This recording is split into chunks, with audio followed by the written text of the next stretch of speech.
Praise the Lord. ദൈവത്തിൻ്റെ അതിപരിശുദ്ധമായ നാമം വാഴ്ത്തപ്പെടുമാറാകട്ടെ. അനുഗ്രഹിക്കപ്പെട്ട ഒരു ദിവസം കർത്താവ് നമുക്ക് ദാനമായി തന്നല്ലോ. അതിനായി കർത്താവിന് സ്തോത്രം ചെയ്യും. ലൂക്കോസിൻ്റെ സുവിശേഷം 19-ാം അധ്യായത്തിൻ്റെ 10-ാമത്തെ വാക്യത്തിൽ ഇങ്ങനെ പറയുന്നു: കാണാതെ പോയതിനെ തിരഞ്ഞു രക്ഷിപ്പാനല്ലോ മനുഷ്യപുത്രൻ വന്നത്. കാണാതെ പോയതിന് അതിന് കർത്താവ് 3 ഉപമകൾ ലൂക്കോസിൻ്റെ സുവിശേഷം 15-ാം അധ്യായത്തിൽ പറയുന്നുണ്ട്. ഒന്ന്, നഷ്ടപ്പെട്ടു പോയ ആടിൻ്റെ ഉപമ. രണ്ടാമത്, നഷ്ടപ്പെട്ടു പോയ ദ്രഹ്മയുടെ ഉപമ. മൂന്നാമത്, നഷ്ടപ്പെട്ടു പോയ മകൻ്റെ ഉപമ.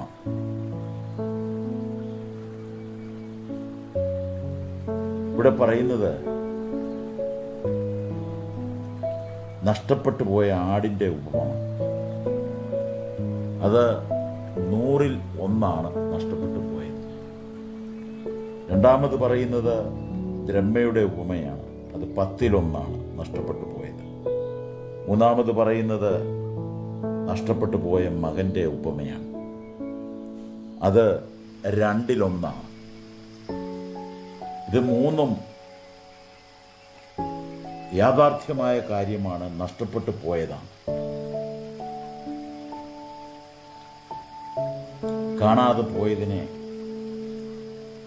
തിരഞ്ഞു രക്ഷിപ്പാനല്ലോ മനുഷ്യപുത്രൻ വന്നത്. ഇത് സുവിശേഷങ്ങളിലെ സുവിശേഷം എന്നാണ് സഭാപണ്ഡിതന്മാർ ഈ അധ്യായത്തെക്കുറിച്ച് പറഞ്ഞിട്ടുള്ളത്. വിശ്വസാഹിത്യത്തിൽ തന്നെ ഈ അധ്യായം ഉന്നത സ്ഥാനം അലങ്കരിക്കുന്ന ഒരധ്യായമാണ്.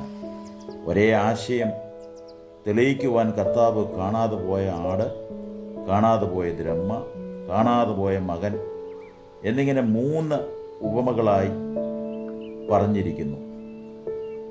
ഒന്ന്, കാട്ടിലാണ് കാണാതെ പോയത്.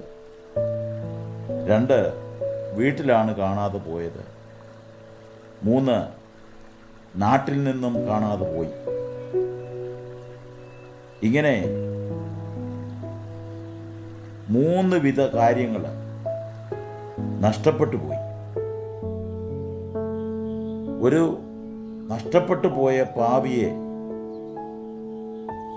എങ്ങനെ വീണ്ടെടുക്കാം എന്ന് വിശദീകരിക്കുന്ന 1-ാമത്തെ ഉപമ, 100-ൽ 1 നഷ്ടപ്പെട്ടു. രണ്ടാമത്തേതിൽ 10-ൽ 1 നഷ്ടപ്പെട്ടു. മൂന്നാമത്തേതിൽ 2-ൽ 1 നഷ്ടപ്പെട്ടു. മരുഭൂമിയിൽ നഷ്ടപ്പെട്ടു പോയ, കാണാതെ പോയ ആടിനെക്കുറിച്ചാണ് 1-ാമതായി പറയുന്നത്. 3ഉം കാണാതെ പോയ പാപികളായ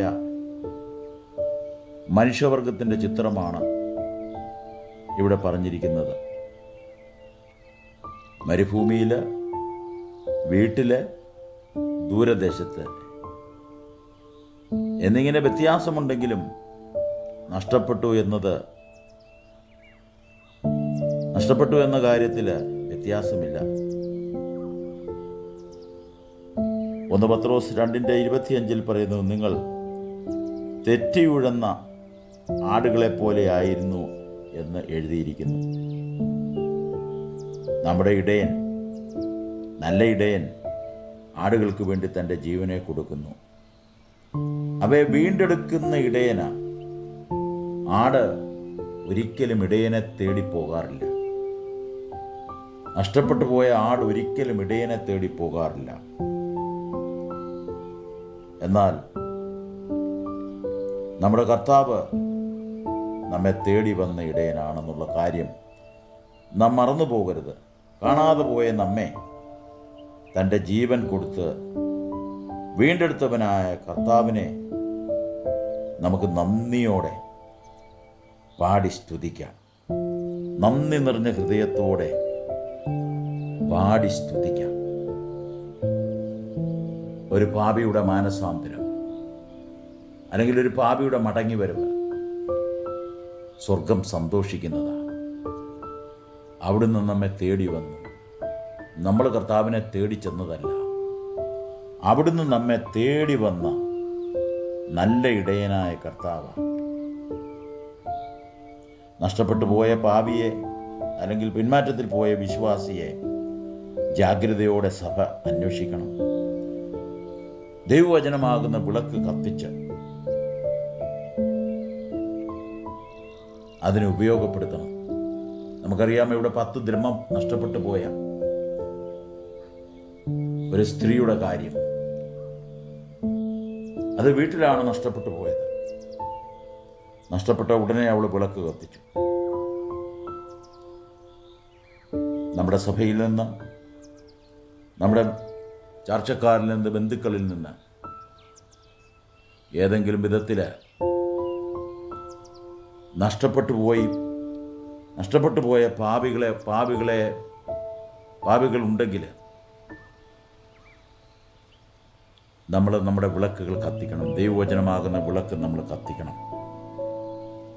അല്ലെങ്കിൽ പിന്മാറ്റത്തിൽ പോയവരെ മടക്കി കൊണ്ടുവരുവാനായി വിശ്വാസ സഭ ജാഗ്രതയോടെ അന്വേഷിക്കണം. ദൈവവചനമാകുന്ന വിളക്ക് അതിനുവേണ്ടി നമുക്ക് ഉപയോഗപ്പെടുത്തണം.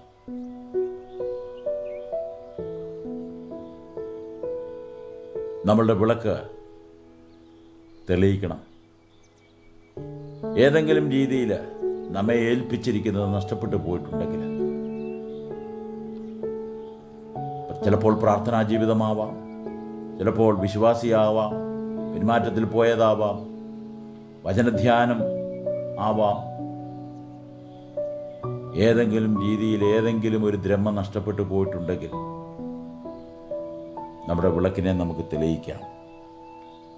അടിച്ചു വാരാൻ, കണ്ടുകിട്ടുന്നിടം വരെ ജാഗ്രതയോടെ അന്വേഷിക്കാം. അതുകൊണ്ട് ദൈവവചനമാകുന്ന വിളക്ക് നമുക്ക് കത്തിക്കാം. കാണാതെ പോയ ദ്രഹ്മ രാജാവിൻ്റെ മുദ്രയുള്ളതാണ്. ജീവനില്ലാത്ത ദ്രഹ്മയാണെങ്കിലും പാപത്തിൽ മരിച്ചുപോയ പാപിയെ ഈ ദ്രഹ്മ ഉപമപ്പെടുത്തുന്നു. കണ്ടെത്തുമ്പോൾ അഥവാ മാനസാന്തരത്തിലേക്ക് മടങ്ങി വരുമ്പോൾ ആ ഭവനം സന്തോഷിക്കുന്നത് പോലെ. മറ്റൊരു വിധത്തിൽ പറഞ്ഞാൽ, ദ്രഹ്മ പാപിയെയും സ്ത്രീ പരിശുദ്ധാത്മാവിനെയും, വിളക്ക് സുവിശേഷത്തെയും, ചൂല് സുവിശേഷ പ്രവർത്തകരെയും ശുശ്രൂഷകന്മാരെയും കാണിക്കുന്നു. നഷ്ടപ്പെട്ടു പോയ ദ്രഹ്മ വീണ്ടെടുക്കുവാൻ കർത്താവായ യേശു ക്രിസ്തു തൻ്റെ സ്വന്തം രക്തം നമുക്ക് വേണ്ടി ഊറ്റി കാൽവറിയിൽ നമ്മെ സ്നേഹിച്ച മഹാസ്നേഹം. അതുകൊണ്ട് നമ്മുടെ ജീവിതത്തിൽ, വിശ്വാസ ജീവിതത്തിൽ, സഭാജീവിതത്തിൽ ഏതെങ്കിലും രീതിയിൽ ആരെങ്കിലും നഷ്ടപ്പെട്ടു പോയിട്ടുണ്ടെങ്കിൽ, വിലപിടിപ്പുള്ള എന്തെങ്കിലും നഷ്ടപ്പെട്ടു പോയിട്ടുണ്ടെങ്കിൽ, നമുക്ക് നമ്മുടെ പ്രാർത്ഥനയാകുന്ന വിളക്ക് കത്തിക്കാം, തേടിപ്പോകാം, അന്വേഷിക്കാം. കണ്ടെത്തും വരെ നമുക്ക് അന്വേഷിക്കാം. അതോടൊപ്പം തന്നെ പിന്നെയും അവിടെ പറയുന്നുണ്ട് നഷ്ടപ്പെട്ടു പോയ മകൻ്റെ കഥ. അവന് അപ്പനോട് തൻ്റെ വസ്തുവകളെല്ലാം, എനിക്ക് വരേണ്ടുന്ന വീതം തരണമേ എന്ന് പറഞ്ഞ് ആ മുതൽ പകുത്തു വാങ്ങി ഏറെ നാൾ കഴിയും മുമ്പേ ഇളയമകൻ സകലതും സ്വരൂപിച്ച് ദൂരദേശത്തേക്ക് യാത്രയായി. അവിടെ അവന് ദുർനടപ്പുകാരനായി ജീവിച്ചു. വസ്തുവകകൾ നാനാവിധമാക്കി. എല്ലാം ചെലവഴിച്ച ശേഷം ദേശത്ത് കഠിന ക്ഷാമമുണ്ടായി. അവന് മുട്ടുവന്നു തുടങ്ങി. ദേശത്തിലെ ധനികന്മാരെ ചെന്ന് കണ്ടു, ധനികന്മാരെ ആശ്രയിച്ചു. അവനൊരു ജോലി ലഭിച്ചു, പന്നികളെ മേയ്ക്കുന്ന ജോലി. അവന് ഭക്ഷണത്തിന് മുട്ടുവന്നു. അവനൊരു കാര്യം തീരുമാനിച്ചു. എൻ്റെ അപ്പൻ്റെ ഭവനത്തിൽ അനേക ജോലിക്കാർ ഭക്ഷിച്ച് തിന്ന് തൃപ്തരായി ശേഷിക്കുന്ന അനുഭവം. അവന് സുബോധം വന്നു. അവൻ അപ്പൻ്റെ ഭവനത്തിലേക്ക് മടങ്ങി. അവൻ എഴുന്നേറ്റ് അപ്പൻ്റെ ഭവനത്തിലേക്ക് എന്ന്, അപ്പാ, ഞാൻ നിന്നോടും സ്വർഗത്തോടും പാപം ചെയ്തിരിക്കുന്നു. ഇനിയും നിന്റെ മകനെന്ന് വിളിക്കപ്പെടുവാൻ ഞാൻ യോഗ്യനല്ല. നിന്റെ കൂലിക്കാരിൽ ഒരുത്തനെ പോലെ എന്നെ കരുതണമേ എന്ന് പറഞ്ഞു. അവൻ എഴുന്നേറ്റ് അപ്പൻ്റെ അടുക്കൽ പോയി. ദൂരത്തു നിന്ന് അവൻ്റെ അപ്പൻ അവനെ കണ്ടു. മനസ്സലിഞ്ഞു. ഓടിച്ചെന്ന് കഴുത്തിന് കെട്ടിപ്പിടിച്ച് അവനെ ചുംബിച്ചു. മകൻ അപ്പനോട്, അപ്പാ, ഞാൻ നിന്നോടും സ്വർഗത്തോടും പാപം ചെയ്തിരിക്കുന്നു. നിന്റെ മകനെന്ന് വിളിക്കപ്പെടുവാൻ ഞാൻ യോഗ്യനല്ല.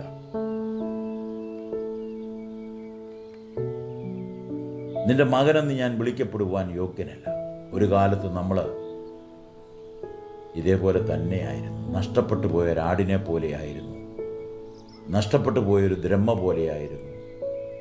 നഷ്ടപ്പെട്ടു പോയൊരു മകൻ പോലെയായിരുന്നു. എന്നാൽ കർത്താവ് നമ്മെ തേടി വന്നു. ദോഷിയാം എന്നെയും നാഥ. അവിടുത്തെ തിരുനിണം മുടക്കി നമ്മെ വിലയ്ക്ക് വാങ്ങി. അപ്പൻ ദൂരത്ത് വെച്ചവനെ കണ്ടു. അവൻ ഓടിച്ചെന്നവനെ കെട്ടിപ്പിടിച്ചു, ആലിംഗനം ചെയ്തു. തൻ്റെ ദാസന്മാരോട് പറഞ്ഞു, ഈ എൻ്റെ മകൻ മരിച്ചവനായിരുന്നു, വീണ്ടും ജീവിച്ചു. കാണാതെ പോയിരുന്നു, കണ്ടുകിട്ടിയിരിക്കുന്നു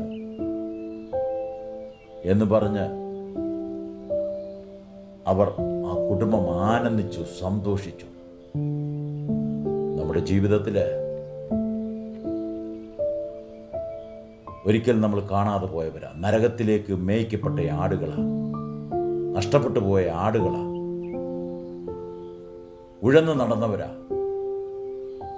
എന്നാൽ അവിടുന്ന് നമ്മെ തേടി വന്നു, തൻ്റെ ചുമലിൽ നമ്മെ വഹിച്ചു, തള്ളയാടുകളെ പതുക്കെ നടത്തി ഈ രക്ഷയുടെ അനുഭവത്തിലേക്ക് സുവിശേഷമാകുന്ന വിളക്ക് നമ്മളിലേക്ക് കടന്നു വന്നു. യേശു പറഞ്ഞു, ഞാൻ ലോകത്തിൻ്റെ വെളിച്ചമാണ്. ഈ വെളിച്ചം നമ്മുടെ ജീവിതത്തിൽ പ്രകാശമാക്കി തീർന്നു. ഇരുളിൻ്റെ അനുഭവങ്ങളെ മാറ്റി പ്രകാശത്തിൻ്റെ അനുഭവങ്ങളിലേക്ക് കൊണ്ടുവന്നു. നമ്മുടെ ജീവിതത്തിൽ സുവിശേഷം എന്ന വെളിച്ചം വീശിയതുകൊണ്ടല്ലേ ഈ രക്ഷയുടെ സന്തോഷം നമ്മൾ അനുഭവിക്കുന്നു. അതുകൊണ്ട് നമ്മൾ നമ്മുടെ ഗ്രാമങ്ങളിൽ, നമ്മുടെ പട്ടണങ്ങളിൽ